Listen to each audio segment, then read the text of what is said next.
कतना के घायल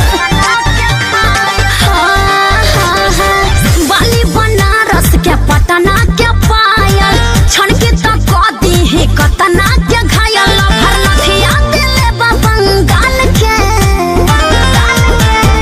हरदम चुमत रहेला गोरे गाल के हरदम चुमत रहेला गोरे गाल के हरदम चुमत रहेला गोरे गाल के।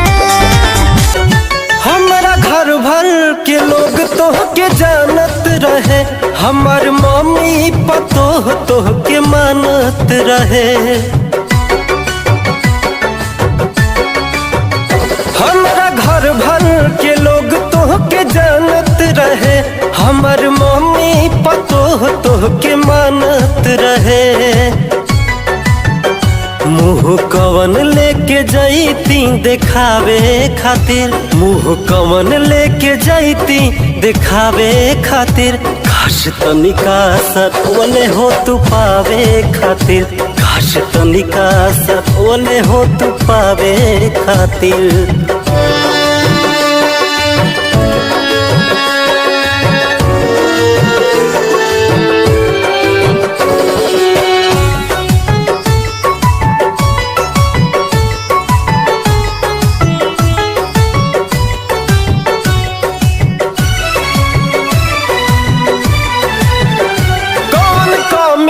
रहे सिंह कुशेषनाथ में शादी कैलू अमर जितवा के साथ में।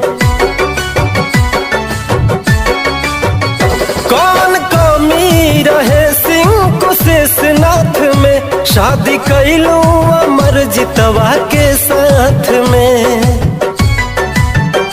कई बार कईनी कोशिश मनावे खातिर कई बार कईनी कोशिश मनावे खातिर काश तनिका रो दिहले हो तू पावे खातिर काश तनिका रो दिहले हो तू पावे खातिर।